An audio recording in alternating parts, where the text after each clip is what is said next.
Olá, sejam muito bem-vindos a mais um episódio do FLF Cast. Meu nome é Ellen. Eu sou Anderson, nós somos acadêmicos do quarto semestre de administração e hoje o tema é sobre diversidade.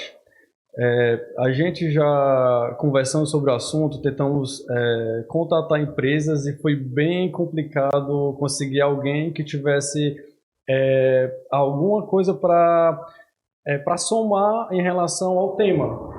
E graças a Deus a gente conseguiu alguém que tivesse disponibilidade e que trabalhasse tão bem na área.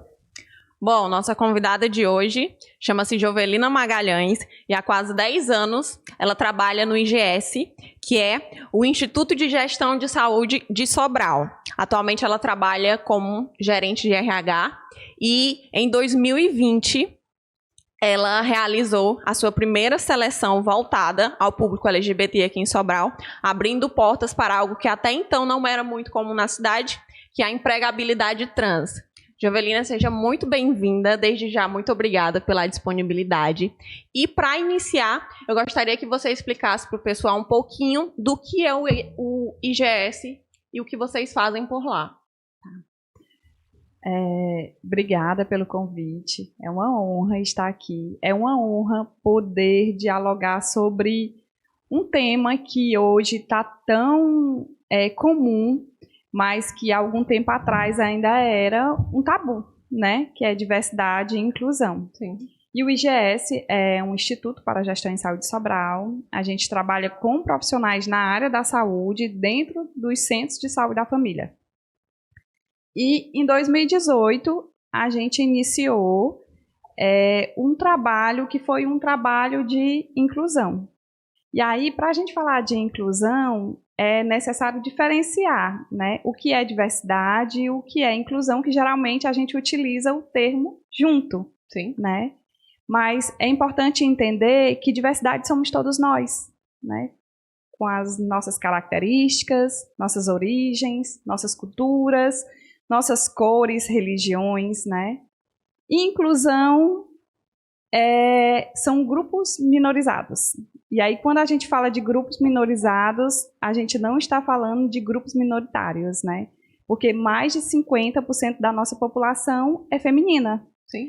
E mais de 54% são pessoas pretas e pardas. E aí, quando a gente fala de grupos minorizados, a gente fala de pessoas que ainda não conquistaram o seu espaço no mercado de trabalho.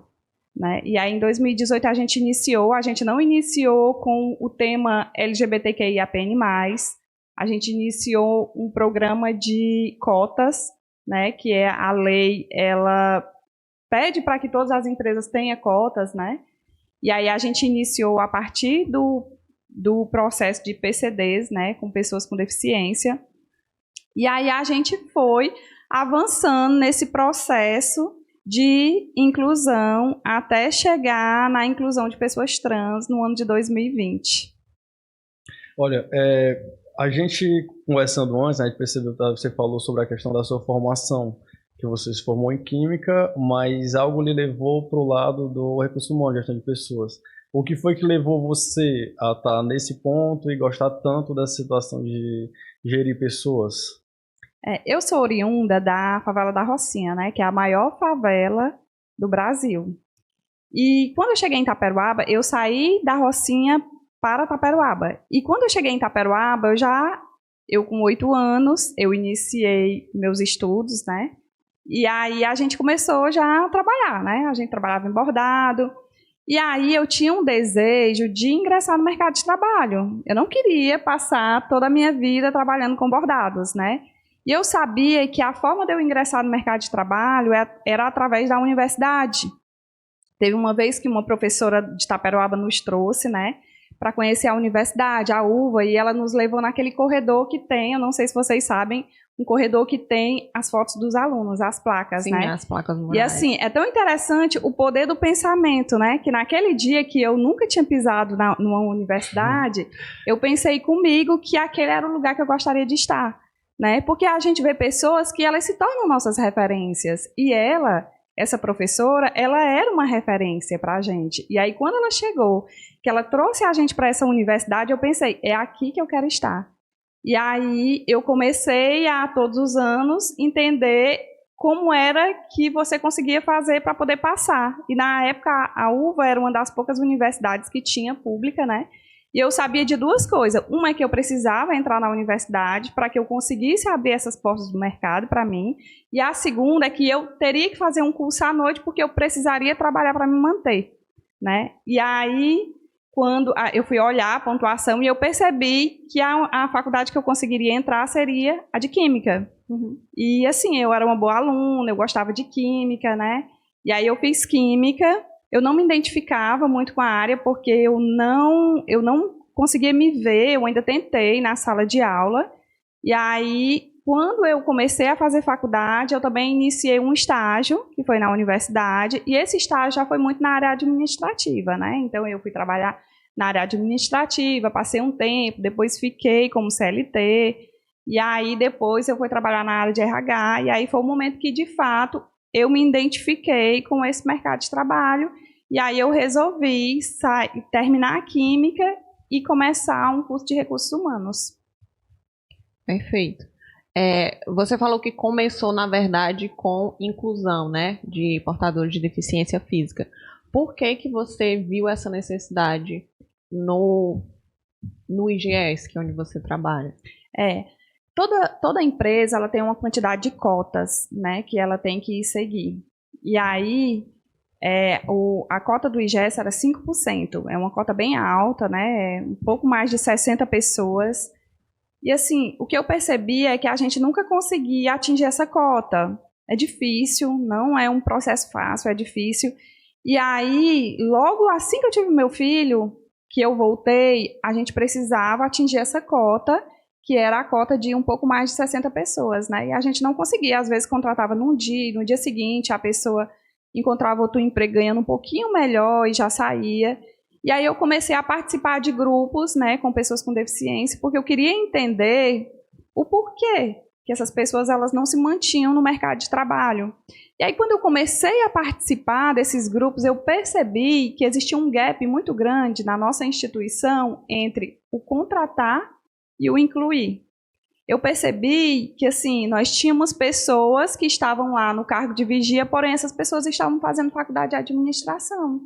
E aí eu comecei a me questionar por que essa pessoa ela não está fazendo, por exemplo, ela não está trabalhando, por exemplo, numa área administrativa que estaria mais perto, né, da faculdade que ela faz. E aí eu comecei a me aproximar dessas pessoas, a gente começou a fazer grupos para poder entender o que eles precisavam, o que a gente poderia fazer que iria melhorar na vida deles, seria um cargo diferenciado, né, seria uma acessibilidade. E aí, nesse processo da gente fazer grupo, fazermos palestra, eu comecei a compreender que nós tínhamos também muitas pessoas com histórias bacanas, muitas pessoas que teriam cases de sucesso para nos contar. E aí eu acho que aí foi aonde a gente conseguiu ganhar, né? Porque aí a gente percebeu quais eram os gaps que a gente tinha e conseguiu corrigir alguns deles, né? E assim, a gente teve muitos cases de sucesso. A gente tinha um menino que ele era excelente, ele tinha implantado um curso de Libras no local onde ele trabalhava, e aí a gente estendeu esse curso de Libras não só para a nossa equipe, mas também para outros profissionais.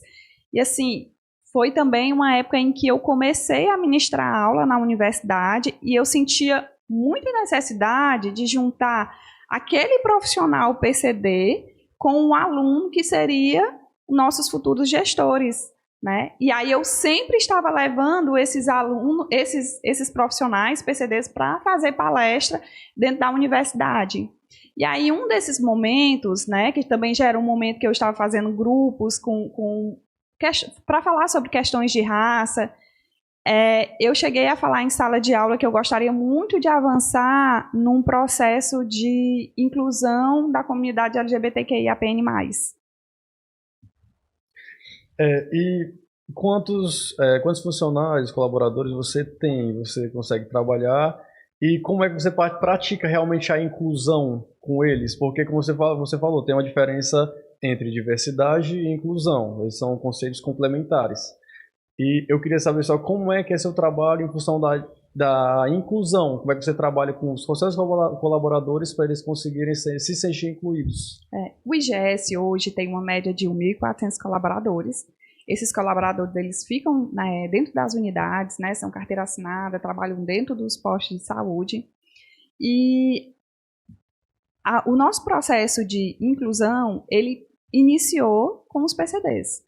Mas em 2018, quando eu levei essa proposta para dentro da sala de aula, com essa tentativa de contratar, né, pessoas trans ou pessoas da comunidade LGBTQIAPN+, a gente se deparou com algumas realidades que era bem difícil para a nossa instituição e que só hoje, né, eu percebi o quanto essa realidade realmente era difícil.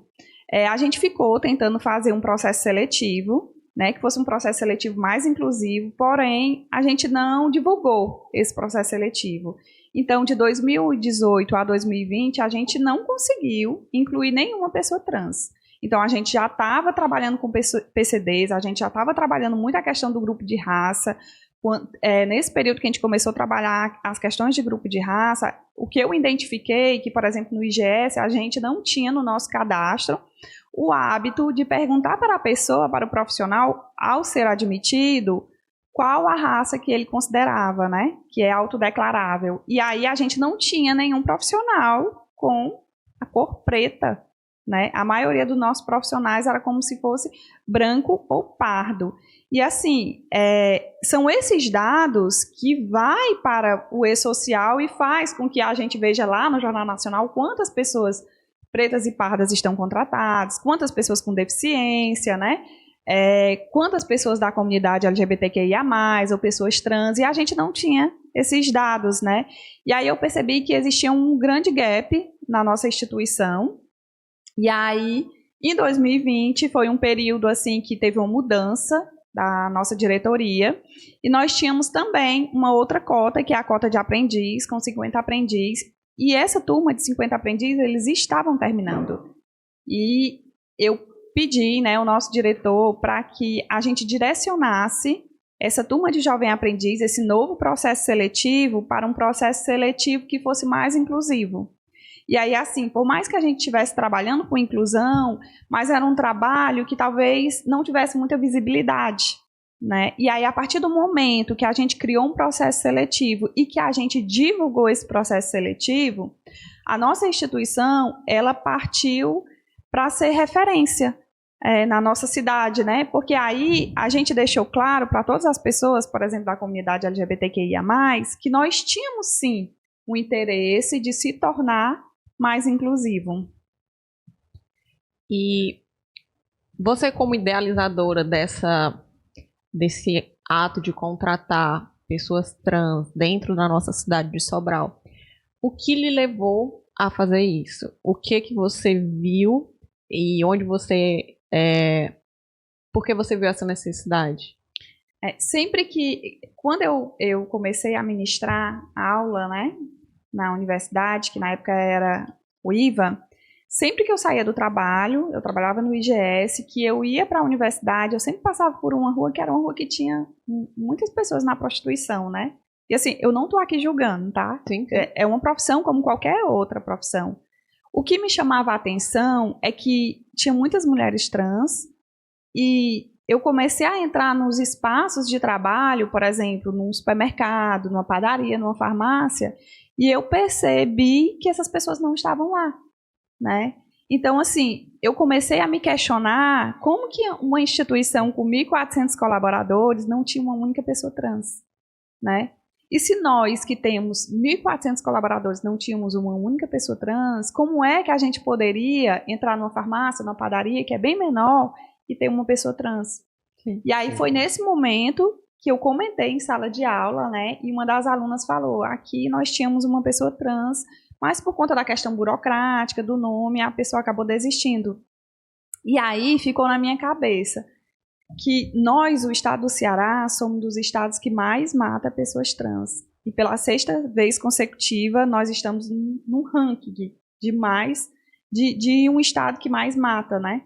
Que 80% dessas pessoas trans, elas não conseguem terminar a educação básica, o ensino médio, né? Que 90% delas estão fora do mercado de trabalho, que são pessoas que são excluídas da família, da escola. Então, como que essas pessoas elas conseguem chegar no mercado de trabalho? Se não tem né? as mesmas oportunidades. Se não tem as mesmas oportunidades. Sim. E a gente trabalha também, quando conversamos, sobre a questão do impacto que é em uma vida, né? Qual o impacto que é na sua vida ter conseguido mudar a vida de algumas dessas pessoas? Porque a gente trabalhando sobre a ideia, a gente conversou sobre essa questão, sobre o impacto que é na vida de uma pessoa. Como é importante, é só uma pessoa. Não, não é só uma pessoa, é uma pessoa. É muito grande. E para você, como idealizadora do projeto, quão gratificante é para você saber que mudou a vida de muitas pessoas? Nesse processo seletivo, né, a gente teve muitas barreiras, né, tivemos muitas dificuldades, e por um tempo eu me questionei se de fato aquele era um processo seletivo lícito, né? E aí você me pergunta como nessa questão, esse impacto. Eu não sei ainda, porque esse é um trabalho para as próximas gerações, né? As próximas gerações vão olhar para as pessoas que foram incluídas no mercado de trabalho hoje, que passaram nesse processo seletivo, e vão perceber que elas têm um local no mercado de trabalho, né? Que elas têm mais opções para estar no mercado de trabalho. E aí, assim, eu não sei lhe dizer qual é o impacto hoje, mas eu sei que vai haver um impacto no futuro, né? Porque esse é um trabalho que ele é um trabalho de formiguinha, né? Em 2020, quando a gente fez o primeiro processo seletivo, nós ficamos muito surpresos, porque nós recebemos uma quantidade de 550 currículos. E nosso processo seletivo ele era bem menos reduzido. Então, esse foi o primeiro impacto que a gente teve, né? Como que a gente vai dar conta de fazer uma seleção 3 pessoas, né? Fazer uma seleção com 500 currículos. E aí a gente foi fazendo um filtro, né? De tudo que o aprendiz precisa com relação à questão de idade, escolaridade, né? E aí a gente ficou numa marca de 200 currículos para a entrevista. Era um período de pandemia. A gente fez uma entrevista era de hora em hora, né? A gente dava um intervalozinho assim de 10 minutos, então a gente tinha 8 turmas por dia. Nós passamos assim uns 15 a 20 dias para poder concluir esse processo seletivo. E aí, quando a gente concluiu esse processo seletivo, a gente teve uma grande surpresa, que foi ter 38 pessoas da comunidade LGBTQIA+, incluindo 5 pessoas trans. Né? E quando a gente começou, que a gente conversou com o diretor, que ele enviou para o marketing, né? Aceito, vamos lá fazer esse processo seletivo mais inclusivo, nós caímos na real, né? Porque assim, a gente tinha um desejo, mas a gente não tinha contato com a pessoa trans. Então, como que a gente vai tratar essas pessoas quando ela chegar aqui na nossa empresa? O que a gente tem que fazer para que essa pessoa ela se sinta num ambiente seguro? Né? Então, a gente começou a estudar as cartilhas, os termos, o que a gente precisava para fazer com que esse ambiente ele fosse um ambiente seguro, um espaço seguro. Né? E aí a gente fez reuniões com os diretores, fizemos reuniões com as equipes, fizemos palestra, conversamos com os vigias, né? E uma das coisas que a gente adotou, que eu acredito que fez toda a diferença, foi a questão do nome, né? A gente não perguntava para nenhum candidato qual o seu nome, porque a tendência é a pessoa falar seu nome, que é o nome de batismo, o nome de registro, que é o que a gente chama de nome morto, né? Essa é a tendência. Aí o que foi que a gente começou a adotar? Como você gostaria de ser chamado? E aí, nesse processo, eu acho que a gente deixou essas pessoas um pouco mais à vontade. E quando nós finalizamos esse processo seletivo, a nossa segunda etapa foi pensar, e onde nós vamos lotar essas pessoas? Né? Porque a gente precisa de pessoas que também tenham empatia para essa causa.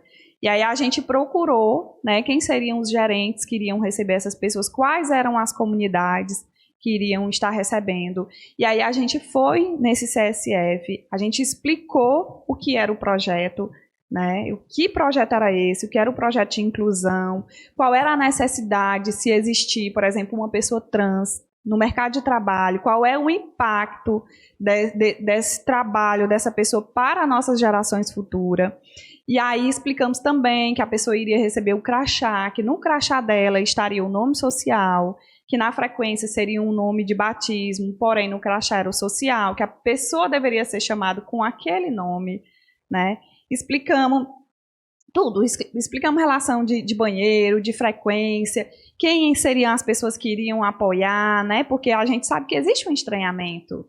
E aí, assim, depois desse processo seletivo, foi algo que trouxe para a gente, assim, uma recompensa, foi ver que pessoas trans, que antes eram completamente excluídos, né, da sua comunidade, da sua própria comunidade, do seu próprio bairro, dizer para a gente que tem pessoas que vão lá no CSF e diz, olha, eu vejo você aqui e eu sei que hoje eu tenho um espaço no mercado de trabalho. Né, que os pais, eles conseguem dizer que hoje eu sei que o meu filho ou minha filha tem um local, né, que possa trabalhar. E aí, assim, quando a gente fez esse processo, que teve muitas barreiras, né, teve muita discriminação, eu me questionei o porquê fazer um processo seletivo, que era um processo que estava me causando dor, né, porque teve muita discriminação, teve pessoas que disseram que, de fato, aquilo não era legal, que aquilo não era nada de inclusivo. E no nosso processo seletivo, nós colocamos que era um processo seletivo para jovens aprendizes, inclusive para a comunidade LGBTQIA+. Nós não estávamos excluindo nenhum único candidato, independente de ser trans ou ser hétero, né? Mas houve muitas barreiras, eu me questionei, né? E aí eu concluí que nossas vidas pessoais, elas perpassam pelas nossas vidas profissionais. Em algum momento, esses caminhos, eles vão se encontrar. E talvez o fato de eu ter vindo de uma periferia, de um lugar de muita vulnerabilidade, fez com que eu conseguisse olhar para essas pessoas e entender que essas pessoas também merecem ter espaço no mercado de trabalho. Sobre o impacto na vida dessas pessoas, que o Anderson lhe perguntou, eu acredito que o principal dele, sem sombra de dúvida, seja o fato de você ter aberto essa oportunidade no mercado de trabalho para eles, porque até então era algo que não existia na nossa cidade. E a partir do momento que você dá esse primeiro passo, atualmente a gente já vê outras empresas fazendo a mesma coisa. E o que antigamente não era algo acessível para eles, hoje eles já veem caminhos diferentes a se seguirem por conta dessa disponibilidade das empresas da nossa região. E aí você falou sobre essas dificuldades que vocês enfrentaram ao lançar esse projeto para a comunidade e que você chegou a se questionar se de fato esse era o caminho certo. Em que momento você acha que você percebeu que de fato você estava fazendo a coisa certa, que valia a pena você passar por tudo que você estava passando? Teve um momento, né, a nossa equipe éramos 3 pessoas, né, eu, um rapaz analista de RH e uma estagiária de psicologia, né. E aí, quando eu comecei a falar sobre essas dificuldades, esse meu amigo, né, gay, ele falou, Jô, você está passando por isso e está sentindo na pele, imagine nós que passamos por isso todos os dias. E eu acho que foi isso que fez com que eu avançasse nesse processo, né? E assim, pessoas que entraram em 2020 como aprendiz, passaram depois a ser contratados como auxiliar de escritório, terminaram um curso de técnico de enfermagem, tem gente que já está atuando na área, até mesmo em outra empresa, que já está fazendo faculdade de enfermagem. Então, assim, eu acredito que o ambiente ele molda, né? Eu acredito nisso porque essa foi a minha experiência, né? De um ambiente me moldar, me mostrar um caminho. Então, eu perceber que uma menina trans que entrou como aprendiz hoje, está na faculdade, né, sonhando, desejando ser uma enfermeira, isso para mim é muito gratificante. Por que é gratificante? Porque isso significa representatividade, né? A partir do momento que ela entra no mercado de trabalho, faz com que outras pessoas olhem para elas e se inspirem nela, né? E isso é muito importante porque a gente, como eu falei lá no início, a gente precisa de alguém para a gente se inspirar, né? Para a gente se moldar, para a gente querer trilhar aquele caminho. E nessa questão, a gente tinha conversado também sobre a condição de... já teve casos de você, de pessoas trans ou lésbicas, toda da LGBT, a comunidade, você falou sobre a questão só de usar o crachá. Como é perfeito a pessoa simplesmente entrar na qualidade de cidadão, uma coisa que todos nós temos, e ela tem só essa dificuldade de chegar assim, eu só quero ser aceito. Simples assim. E essa qualidade de cidadão que você proporciona a essas pessoas você traz também a coragem para outros mais estarem se apresentando, se formando, estudando, e aí a gente passa a conhecer mais. Porque eu não tenho hoje o conhecimento, eu não conheço uma pessoa que eu vivencio, uma pessoa trans, que eu a vejo direto, conversa, eu não tenho. Mas com esse quadro que você vem fazendo, graças a Deus, e que outras pessoas, outras organizações comecem a aderir, aí vai ser mais simples e mais comum. Ah, vou na padaria, tem uma pessoa trans ali. Isso é muito bonito de ver, pensando que é um tabu muito difícil de se lutar. Você tinha falado sobre a questão das críticas, né? A gente trabalhou na ideia que você fez isso ali pensando no bem, na empatia, que é o que todos nós tentamos ter, mas nem todos têm empatia, infelizmente. E é uma luta diária, uma luta que eles passam diariamente, que nós passamos, eu na qualidade de negro também passo, que às vezes a gente acaba esquecendo. Por quê? Porque a gente vai à luta. E acabou-se, vamos lutar. Ah, é negro, é tal, é pop, não adianta. A gente tem que ir para cima, é a mesma condição que eles estão fazendo, né? E aí, quais melhorias você enxergou nessa questão da sociedade, das organizações? O que é que você já viu? Alguma outra empresa, alguma empresa que conseguiu aderir, que você começou a ver essas condições? Antes, eu vou pegar seu gancho aqui, porque eu acredito que nós, seres humanos, nós temos uma necessidade muito grande de pertencer. Sim. Né? Nós queremos pertencer a algum grupo, seja lá qual for. Ou é o grupo de quando a gente é adolescente é punk, ou o grupo do skatista, né? Ou depois o grupo na universidade, mas a gente precisa pertencer, né? E aí você falou da questão do crachá, que é algo que a gente identificou que é bastante importante. Né? A gente tinha uma menina trans que quando ela ia e voltava para casa com um crachá, assim, o maior orgulho dela era o crachá, e a gente se perguntava o porquê. Né? E aí ela sempre falava, porque eu pertenço a algum lugar.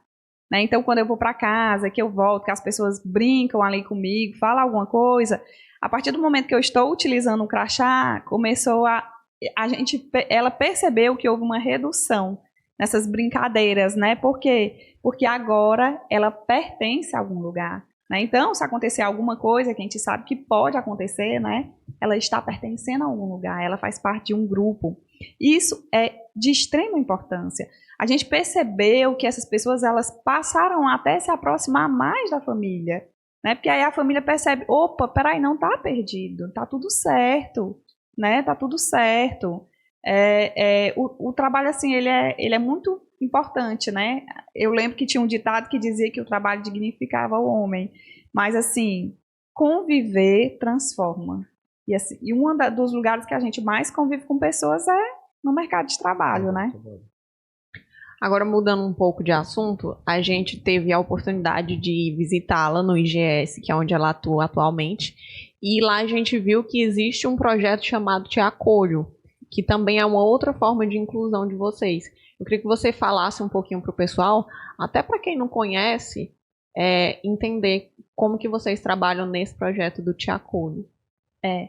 O IGES ele tem se tornado assim esse modelo de referência, né, quando se trata de diversidade e inclusão, porque logo após a gente fazer esse projeto, né, 2020, 2021 nós já estamos em 2024 trabalhando com inclusão de PCDs, né, pessoas da comunidade LGBTQIA+, o nosso diretor ele falou que queria deixar um legado, juntamente com um dia ele conversando, né, com a secretária de saúde, ele tinha muita vontade de criar um espaço em que as pessoas que tivessem autismo, as crianças, elas pudessem ter um lugar de acolhimento, né? E aí foi feito, dentro do espaço do IGS, um anexo, uma clínica, é uma clínica pequena, a equipe é pequena, é uma fono, uma psicóloga e uma educadora física, e foi criado esse espaço para que a gente pudesse iniciar esse projeto, né, do Te Acolho com crianças autistas, né?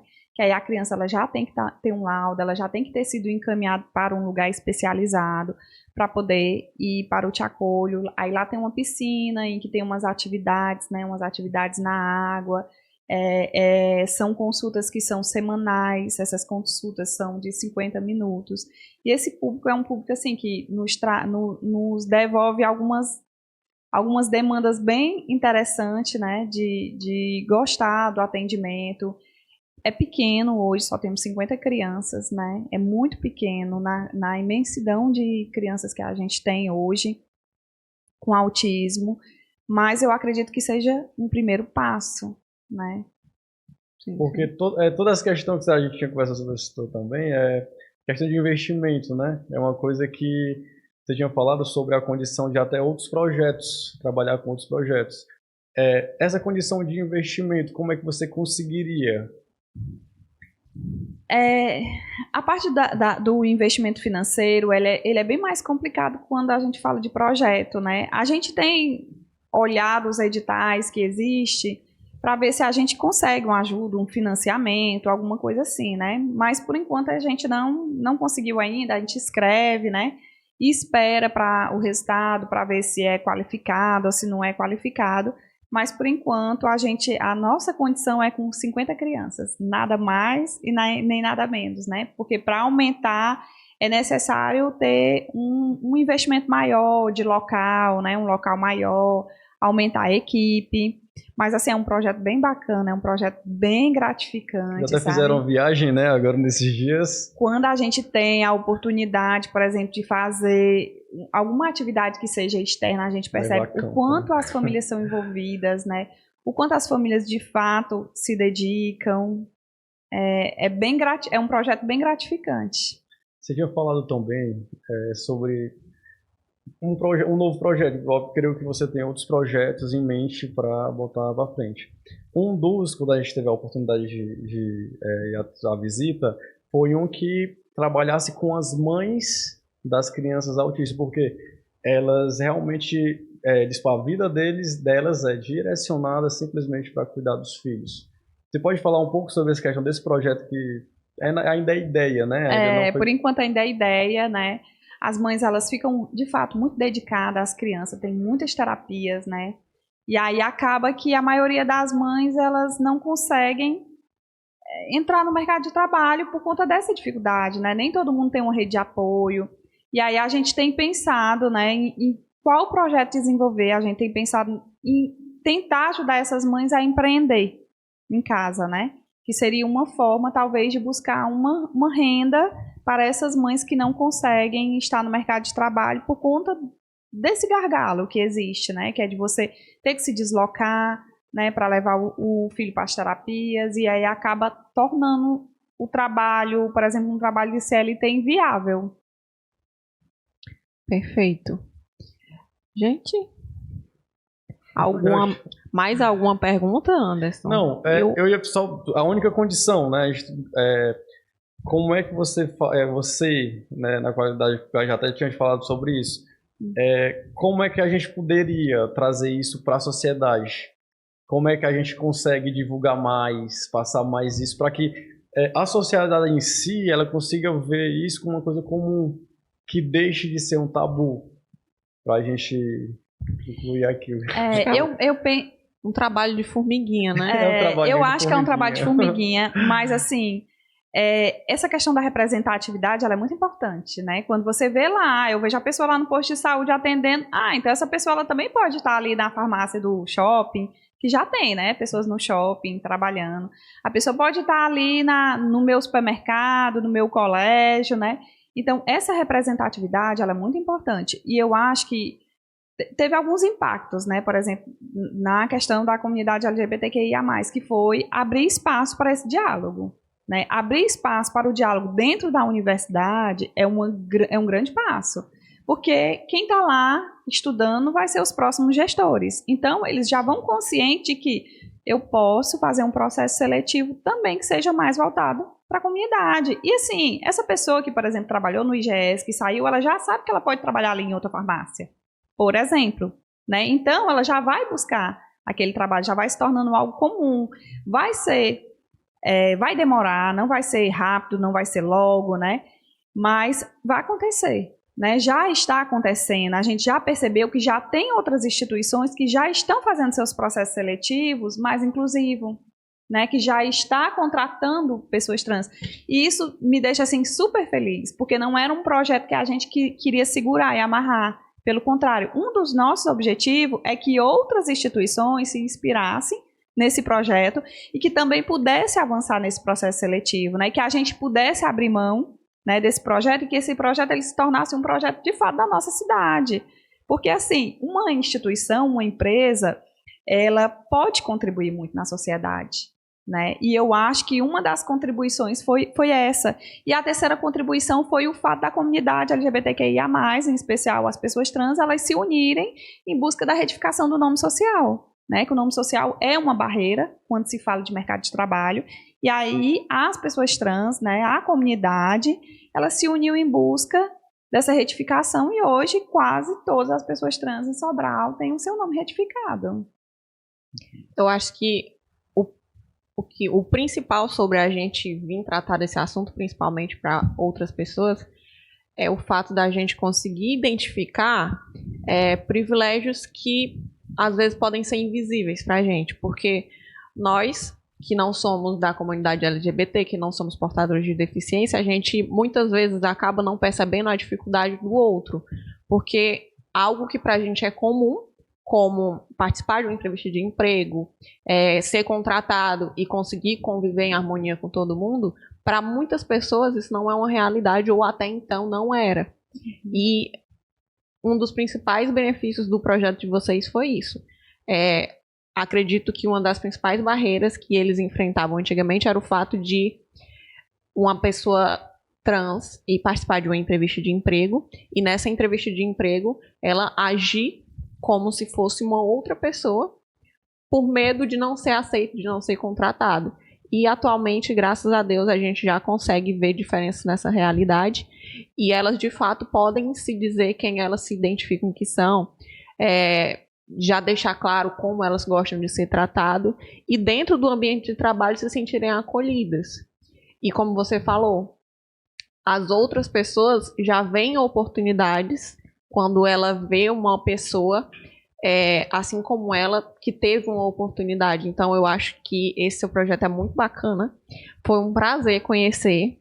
Eu confesso que eu ainda não sabia da existência e tinha muitas coisas que eu não tinha parado para pensar sobre, como algumas dessas que eu falei, e queria lhe parabenizar. Se Deus quiser que você continue com esses seus projetos ainda por muitos anos e que vocês de fato deixem um legado e que muitas outras empresas possam estar se espelhando em vocês para reproduzir dentro dessas outras organizações também. E outra coisa, só para finalizar o que a Ellen falou, eu conheço alguns donos de organizações de sucesso aqui de Sobral. E eles têm uma coisa que você tem em comum, o que é a simplicidade. Porque a gente, como aluno de administração na faculdade, chegou, conseguiu se comunicar, conseguimos ser respondidos, conseguimos ter todo o acesso ao seu trabalho, ao que você faz, coisa que, graças a Deus, só grandes pessoas têm, a simplicidade. As maiores pessoas que eu conheço são pessoas simples. E eu lhe vejo assim, e fico muito grato da sua participação também, viu? Muito obrigada, eu que agradeço pela oportunidade. E não teria como ser diferente, né?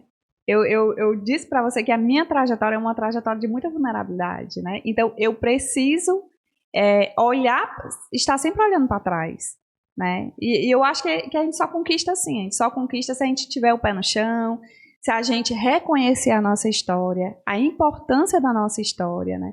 Porque a gente só consegue mudar dessa forma.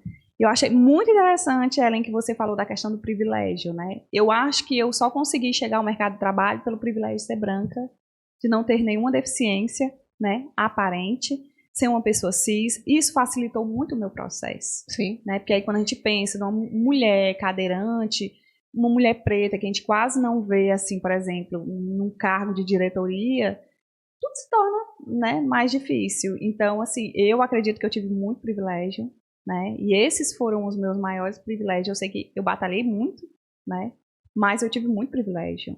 Não tem nem o que se falar, o que se questionar, né, e eu acredito que eu sou uma ponte para que essas pessoas, elas ocupem os seus espaços, né? Eu sou uma ponte hoje. Eu acredito que amanhã vocês vão estar fazendo entrevista com mulheres, né, trans, com homens trans, né? E quando a gente fala de diversidade, a gente tem que incluir todos os grupos. A gente tem um costume de excluir, por exemplo, homens, né? Mas os homens, eles fazem parte da diversidade. Independente de ser branco, ser cis, ser trans, eles fazem parte da diversidade. E eles são muito importantes para a gente.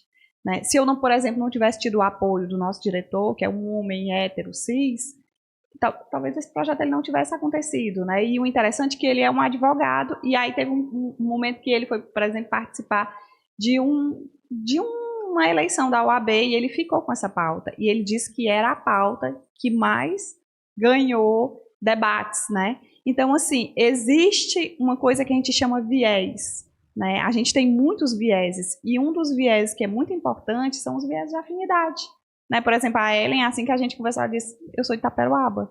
Então, quer dizer, a gente é do mesmo lugar, e aí a nossa tendência é que a gente se conecte mais. Então, por exemplo, se tivesse outra pessoa, talvez eu não tivesse me conectado tanto. A gente tem muito viés. Então, é importante que a gente inclua todas as nossas parcelas da sociedade nessa diversidade. E, por exemplo, um homem cis, hétero, ele pode chegar lá no futebol, conversar com um amigo dele que é empresário, dizer que dá certo, que eu apoio, né? É muito mais fácil, é uma ponte. Ele está fazendo uma ponte para uma pessoa que ainda não tem oportunidade, né, de estar ali fazendo, né? Então, nós somos pontes. Nós temos que conectar, né? E pronto. Sim. Fechou? Perfeito. Adorei. Muito obrigada, pessoal, a todo mundo que assistiu a gente até aqui. Jovelina, você quer deixar o seu arroba para o pessoal lhe seguir? Eu só quero agradecer. Meu arroba é meu nome, Jovelina Magalhães Ribeiro. Quero agradecer por esse momento e por esse espaço. E, mais uma vez, eu quero lhe agradecer pela disponibilidade, tanto de receber a gente lá no IGS, como de vir aqui para conversar com a gente. Você nos foi, além de ter nos ajudado muito em relação à nossa faculdade, eu acabei aprendendo muita coisa e parando para pensar em muitas coisas que até então eu não tinha parado. Então, mais uma vez, obrigada. E vamos ter outras oportunidades, viu? Com certeza. Se Deus quiser. Se Deus quiser. Muito obrigada. E para finalizar, pessoal, eu queria falar uma frase que a gente ouviu recentemente, que achamos que tem tudo a ver com inclusão, onde fala que inclusão não é você convidar para a festa, e sim você tirar para dançar. Então, reflitam. Muito obrigada a todo mundo que assistiu até aqui. Esse foi mais um episódio do FLF Cast.